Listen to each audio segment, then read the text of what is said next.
On YouTube, welcome back to the House Money Investing channel. Today's video, we're going to go over some stock movements, price movements that I had today, as well as some stock picks and some stock gains that I had on the day. If you like this video, I please ask that you hit the like button for me, and as well as subscribe, hit that bell. If you want to follow my journey and see everything I got going on. I do have 12 brokerages here that I display on this channel. I show all my trades, my buys, my sells, my gains, my deposits, my withdrawals. I analyze stocks 7 days a week, so I'm constantly posting stock picks. A wide variety of different picks that you can see here on the video. So let's jump right into it. Before I forget, in the link below, I also have a link to Robinhood. So if you would like to get a free share, if you already don't have an account, you can click that affiliate link and get that free share. So back to the video here. We got some price movements. Sun W was up 4.8%. SSYS was up 5.4%. Blink was up 5.3%. Datadog was up 5%. Lemonade was up 5%. Switchback Energy was up 5.2%. And Blink again went up some more, up 9.8%. And all these price movements that I show you are positions that I'm into in my Robinhood account specifically. Next here, we got 2 dividend payouts in the Robinhood account. We got Altria Group, ticker MO, we got 7 cents today. And Philip Morris, ticker PM, we got 28 cents. Now, you might be thinking these are, pennies on the dollar, but, I have well over 500 stocks in my Robinhood portfolio alone. That's not even mention the other 12 brokerages that I have. I haven't really counted all of them, so I couldn't tell you an exact number or, a rough estimate. But yeah, they all add up. And at the moment, I don't do specifically dividend stocks. But with that being said, I still, last year I got about $400, paid out to me in dividends, which is probably about around $30 a month or so, a little bit more. So yeah, they do compound and add up, and I have all my drips on most of my brokerages that allow it. I do have the drip feature on, so those dividends will add up and accumulate and compound over time. Plus, as I'm steady swing trading and building these positions, I'm going to occur more dividends as my fractional shares or my whole shares grow. Next, we have PLTR. It was up 5% today. Dropbox was up 5%. Lemonade ran up some more, up 10.3%. This here is my M1 portfolio. As you can see, it's a value of $1,071.02. It is up $411.45 all time. Percentage gain of 50.64%. So doing very well. My top holding at the moment is BBJP. This is a JB Morgan Japan ETF. Something that'll give you exposure to another market outside of the U.S. with plenty of diversification, low volatility, because it's through an ETF. JP Morgan has great hedge fund managers and great ETFs. As you can see, I'm up $111.97. Total gain percentage of 372.36%. Then we have the IRA account in the Stash App account. This is a very small position I have in the IRA account. Just something I add, maybe 10 to 30 bucks to every 3 months or so. So far, I've contributed $255 in it, which was in 2020. I'm up $117.22. Total percentage gain is 45.97%. My top holding is Upwork Inc., which is 8% of the portfolio. It is valued at $29.98, and it is up 172.59%. Then PIN went up today, 4.9%. This is the Cash App portfolio. As you can see, it's valued at $1,981.01. The past year, I'm up $624.62. Total unrealized and realized gain is 15.38%. Then we have Laser R, LASR, hit its 52-week high today. This is the public account, which I will drop a video on my public account, my Stash RA, and my Cash App account today. So after I make these videos, and then I'll make about 28 stock purchases, and I'll drop that video as well. So I got 4 more videos coming to you guys shortly after this one. But anyway, my public account is valued at $2,319.83. I am up $488.25. Total percent gain of 26.66%. I do have $82.76 worth of buying power for future trades, and investing in stocks alone is $2,236.55. Then we have 5 growth stocks that will make you rich in 2020. The first stock I have selected out of the 5 is Teladoc Health. This is something I hold long term. It's a very great play. I am currently up 12.64% in my position, and this thing is up over 1,000%. In the past 5 years. Last year was up 149%. So it has it's gaining anywhere from 150 to 200% a year. So a very, very good growth stock. Of course, it doesn't pay a dividend, but that's okay because it has that good growth. Last year it ran up from $84 all the way up to $253. So it still has some growth potential left in it to go back up and test those resistance. And then we got 29 stock analyst ratings, 62% buy, 34% hold, and 3% is a sell. I don't know what those guys are thinking. But Teladoc is one of the most mature competitors in telehealth, leveraging its national scale and nimbleness to take advantage of the blind spot between cost-conscious payers and sluggish providers. Tdoc's user base and revenue have grown rapidly and are expected to do so over the next several years through multiple channels. The company's robust platform effectively matches patients with its providers to avoid costly visits and assets employers and payers with analytics to analyze cost benefits. Their earnings have been pretty good. They started off slow in 2020, but of course they made a vast comeback in quarter 3. Quarter 4 should be good as well, and quarter 1 of 2021. And this is a healthcare company out of New York. And basically they engage in the provision of telehealth care services using technology platform via mobile devices, the internet, video, and phone. They deal with like flu, upper respiratory infections, chronic complicated medical conditions like cancer, congestive heart failure, and things of that nature. A very, very explosive sector in the market here, and this is one of the best Teladoc companies you can find. Through the pandemic, a lot of people couldn't go outside, couldn't go to the doctor. So, getting on an app like this will be able to connect you with your doctor. You don't have to pay the office fees. You don't have to wait in line in the visiting office. You can stay in the comfort of your home and still get diagnosed over the phone. And then you have other companies coming out with devices where you can basically plug them into your iPhone. You can scan yourself, and see what's wrong with you. You can kind of diagnose yourself with these high-tech tools. And that'll kind of give your doctor a better understanding of what's going on, as well as yourself. He can fill your prescription, get it shipped right to your house, and boom, you're there. So a great sector to be in, and I think this is a growth stock that's going to do very well in 2021. Next, we got FASLY, ticker FSLY. This is also another play that I'm already in long term. I am up 32.29%. Sorry about that. I'm up 32.29% in my position. This is a fairly new company, started back in May of 2019, and it is up, a total of 431% as of right now. Over the past 3 months, it's been beaten down about 33%, so definitely going to make that bounce back here in 2021, as it is a great growth stock. Great analyst ratings. I got 12 analysts at 58% hold, 25% buy. EPS were doing very good quarter 1 and 2. Quarter 3 was kind of sluggish, so we're looking for a bounce back in quarter 4 and quarter 1. And this is a software company out of California, and it basically provides real-time content delivery network services. It offers Edge Cloud platform, Edge Service Development Kit, and content delivery and image optimization, video streaming, cloud security, load balancing, and managed CDN.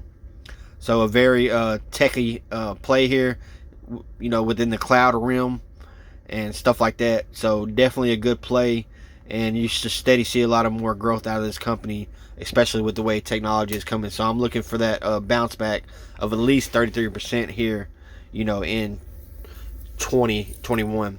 Then we have an OTC over-the-counter stock, Green Thumb Industries. This one is one that I'm not going to get into myself, but just looking at the charts and the fundamentals and the balance sheets, it's a very nice play.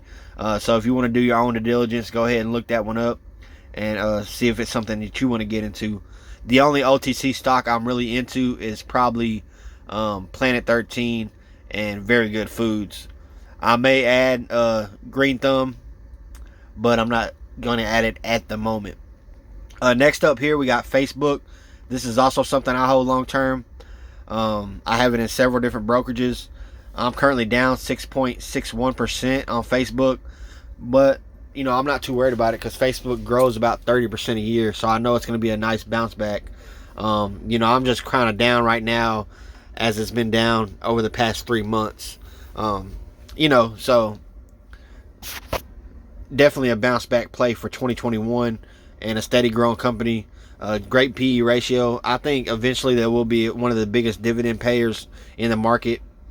And they dominate the space. The social media, they got WhatsApp, Facebook, Instagram.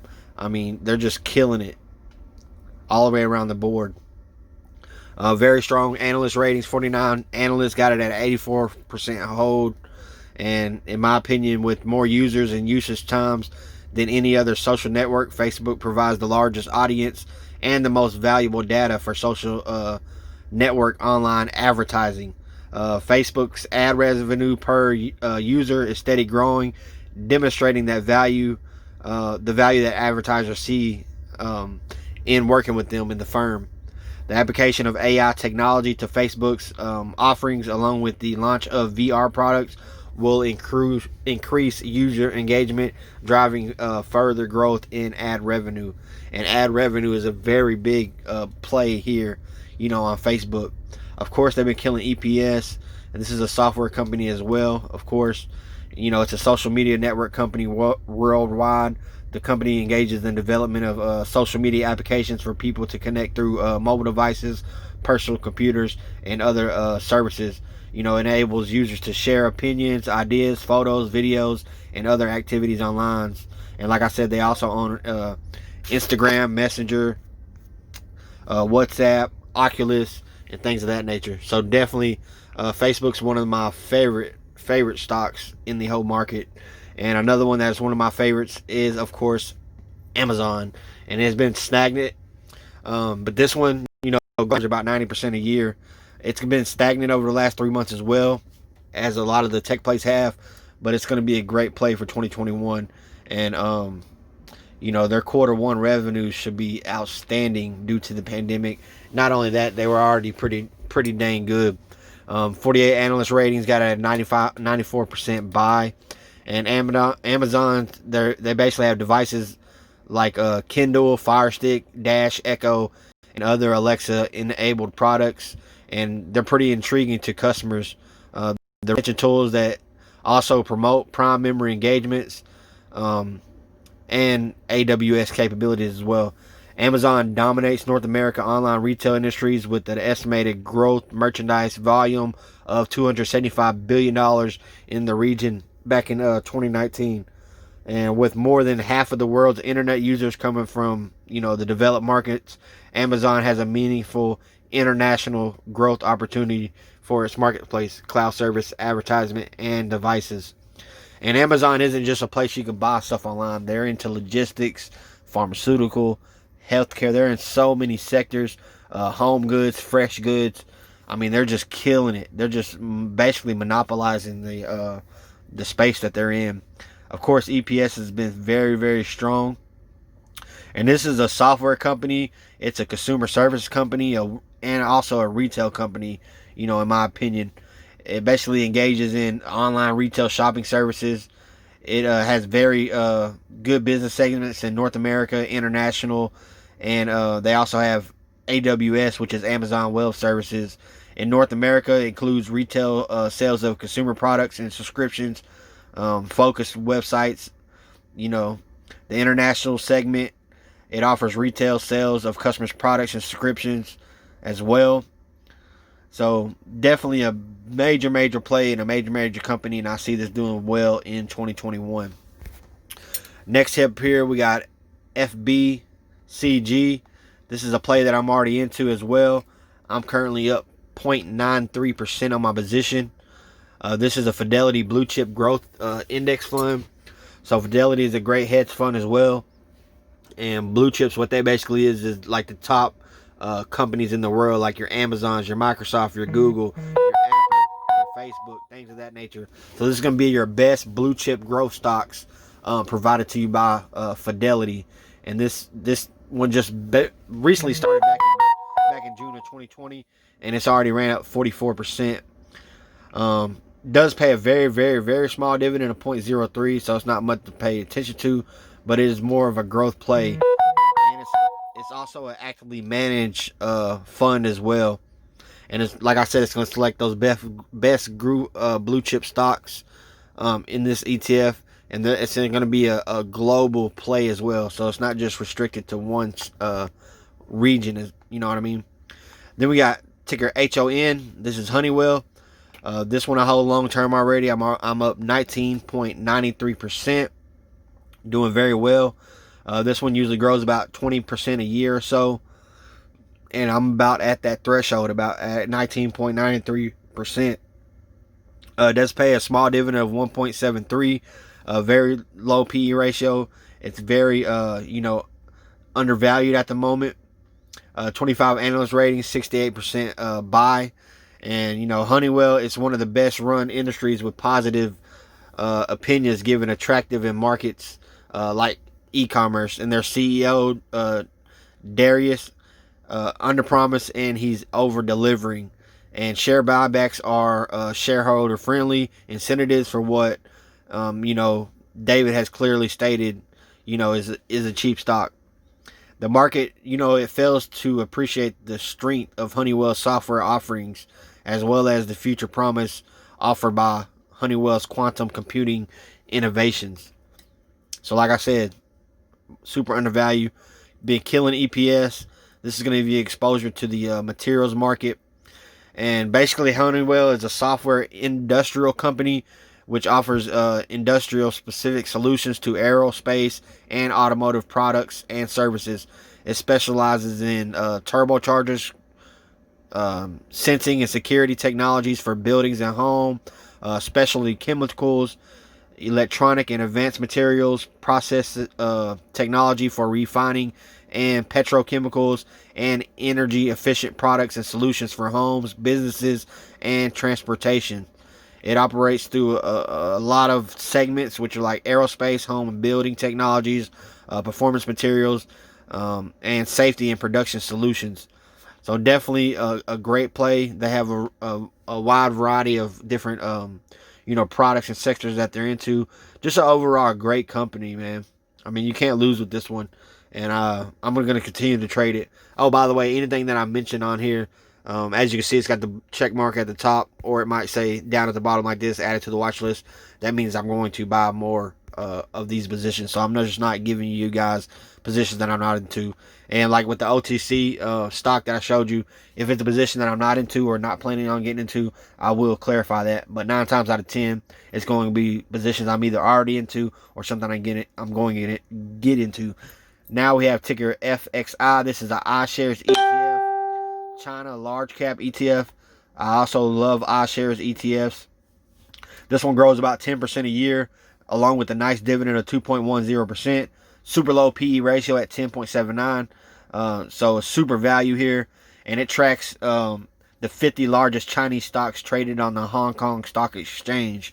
So once again, exposure to a different region outside of the United States. And then, like I said earlier, with the ETF, you're going to get great diversification. Something that's not going to fluctuate very much. Steady growth over long term with a nice little dividend yield. So definitely a great play there. And then I posted my best defense stock for 2021, which is LMT, Lockheed Martin. Also something I already hold long term. This defense stock usually grows about 11% a year. Pays a decent dividend of 2.92%. PE ratio is at a 14.48, so it's super undervalued at the moment. 23 analysts got it at a 61% buy rating. And they have the largest weapon program in history. They should deliver, stable revenue for decades through, sustainment. Defense prime contractors operating, in their business, it could offer protections as the U.S.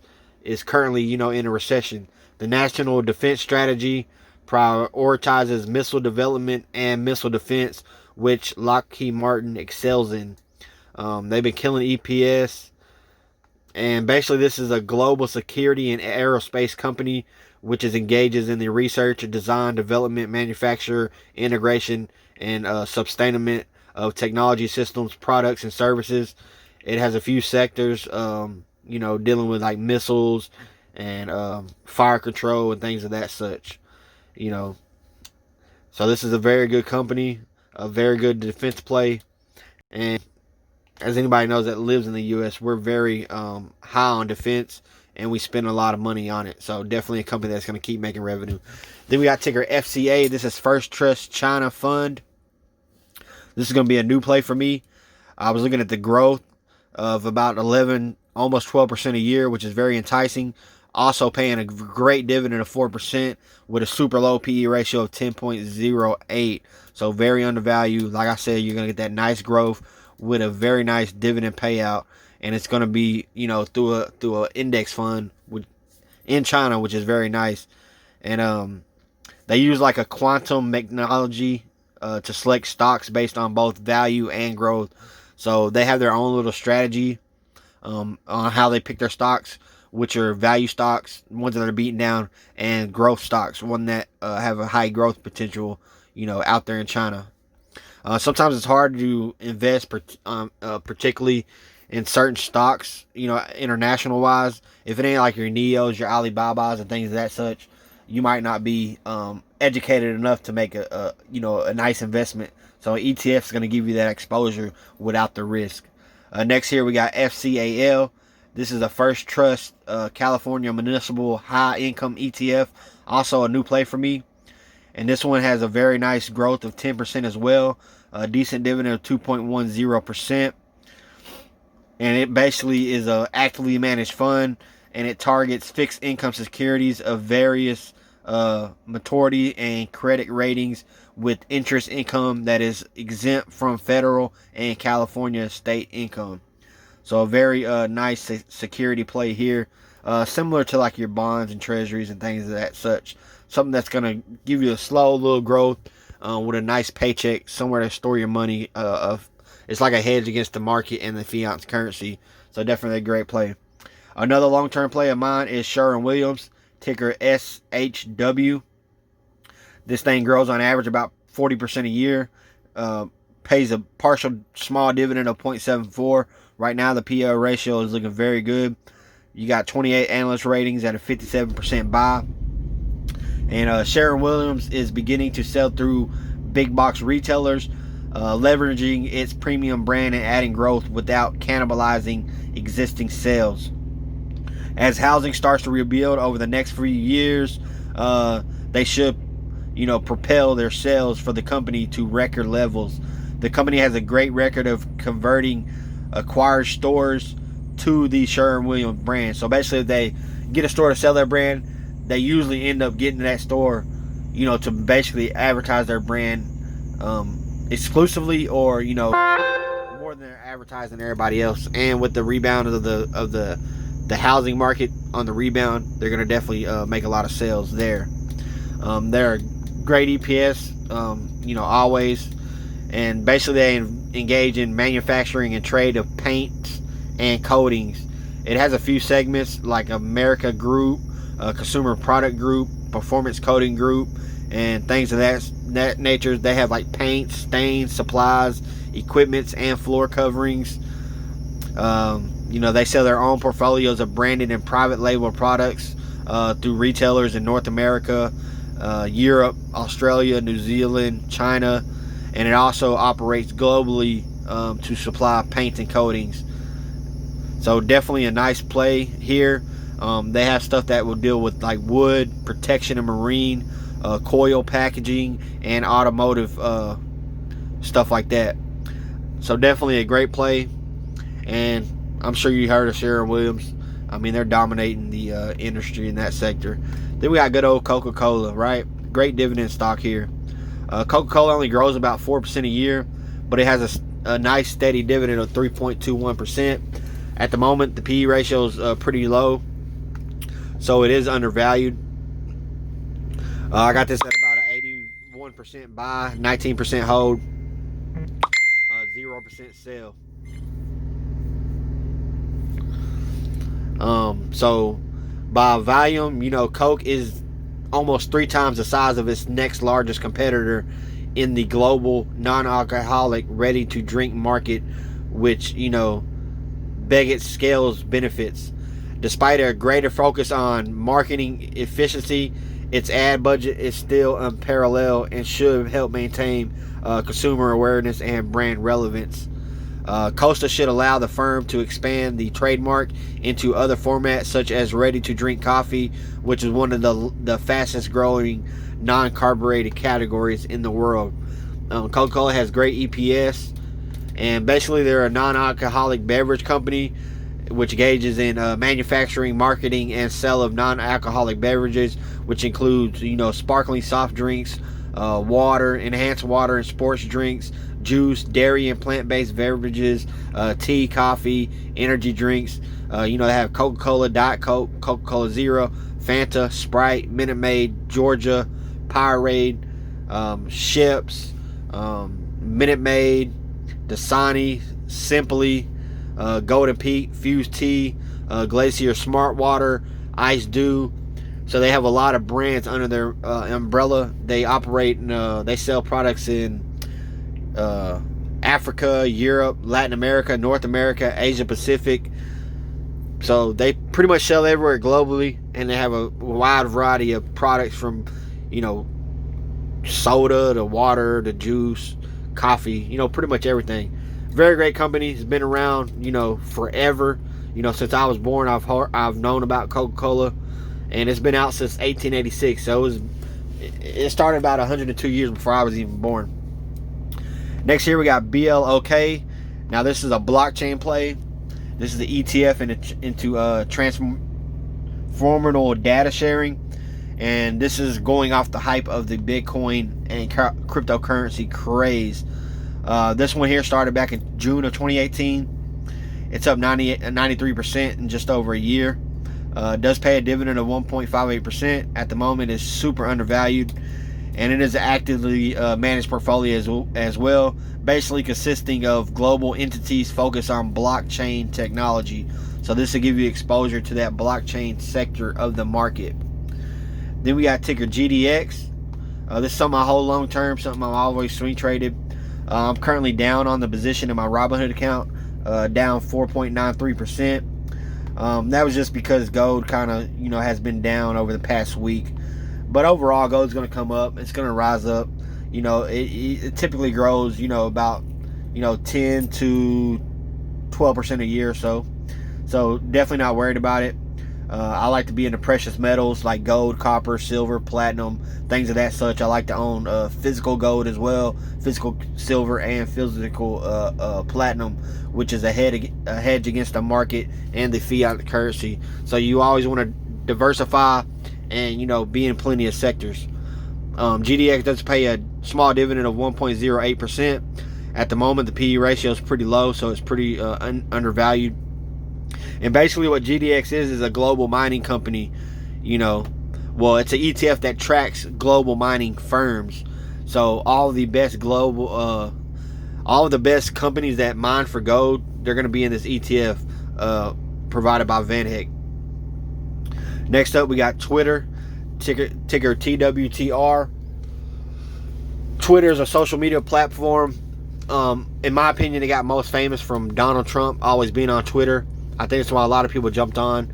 It recently just took a dip, and I believe that is because Twitter banned Donald Trump. So I believe a lot of his followers, said, I'm not dealing with Twitter no more, whatever. But the platform still is going to grow. It's owned by Jack Dorsey. He's an amazing businessman and things of that such.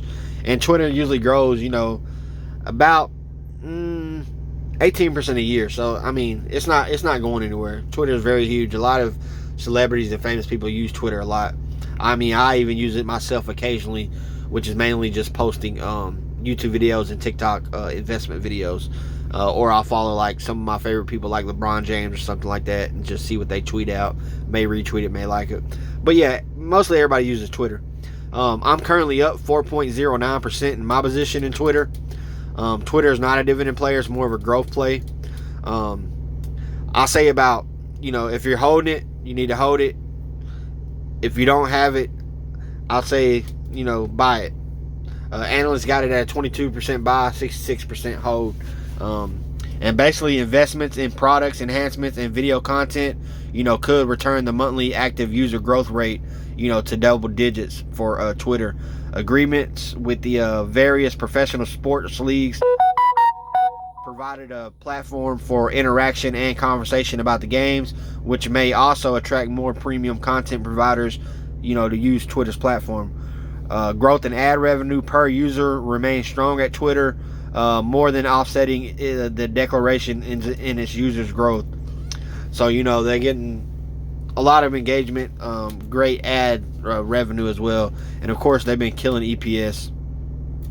And like I said, they're basically a global platform for public self-expression and conversation in real time. It provides a network that connects users to people, information, ideas, opinions, and news. The company's services include like live commentary, live connections, and live conversations. And applications provided social networking services and microblogging services through mobile devices and the internet. The company can also be used as a marketing tool for businesses. Its products and service include, Twitters, promoted tweets, promoted accounts, and promoted trends. And like I said, it's owned by Jack Dorsey and started back in 2006. Then we got ticker RDE. As you can see here, up massively today, up 23.34%. This is something I hold long term, so of course I was happy about that. This is an EV play that recently IPO'd back in April.